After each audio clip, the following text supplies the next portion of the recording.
দুনিয়ার লোভ, দুনিয়ার নেশা বাড়ানোর প্রতিযোগিতা, আরো গাড়ি, আরো বাড়ি, আরো বিল্ডিং, আরো দালান, আরো জায়গা, আরো জমি, আরো ক্ষেত, আরো ফসল, আরো নেতাগিরি, আরো মাতব্বরি, আরো অহংকার, জি ফুত, এই নিয়ে বাড়াবাড়ি। আল্লাহ তাআলা বলে সব এগুলো তোমাদেরকে ডুবাইয়া দিল, আখিরাত ভুলাইয়া দিল। হাত্তা জুরতুমুল মাকাবির, এভাবেই একদিন কবরেই পৌঁছে গেলাম। একদিন তো কবরেই পৌঁছে গেলা। কাল্লা সাউফা তা'লামুন, আল্লাহ বলে সাবধান বান্দা, এই কবরে আসলেই তুমি জানতে পারবা তোমার নাফরমানির শাস্তি কি।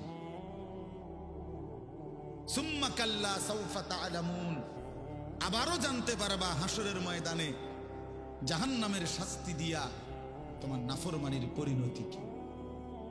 দুইবার বলছেন আল্লাহ, একবার বলছে কবরে জানতে পারবা তোমার নাফরমানির শাস্তি কি, আরেকবার জাহান্নামে জানতে পারবা হাসরে তোমার নাফরমানির শাস্তি কি। সামান্য কয়টা বুট বেচতে বেচতে বেচারা এক ওয়াক্ত নামাজ পড়ে না, কদ্দুর চা বেচে, দুইটা বন বেচে, বেচারা এক ওয়াক্ত নামাজ পড়ে না। একটা অটো চালায়, নামাজ পড়ে না। একটা সিএনজি চালায়, নামাজ পড়ে না।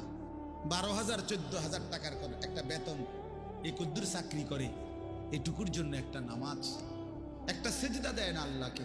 হায় রে নাফরমান, কি পাইয়া আল্লাহরে ভুলে গেল। এই একটা বুটমুড়ির দোকান,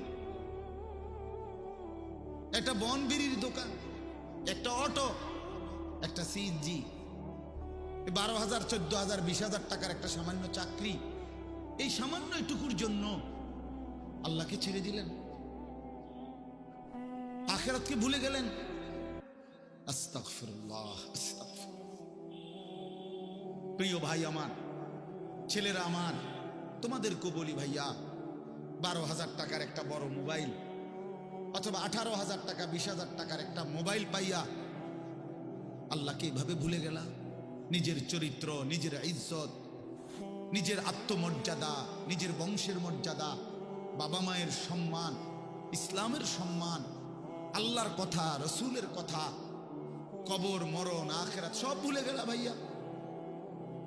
এই মাত্র 20,000 টাকার কাছে এভাবে হেরে গেলা, এভাবে চরিত্রহীন হয়ে গেলা। সারা দিন নাই, রাত নাই।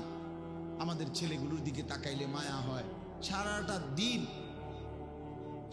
দিন হাঁটে, বসে, চলে, ফিরে, শুধু মোবাইল, শুধু মোবাইল, শুধু মোবাইল, শুধু মোবাইল। রাতকে রাত, সারা রাত। ওই দেখেন ওই অপদার্থ কি করে, দেখেন, দেখছেন ভাই।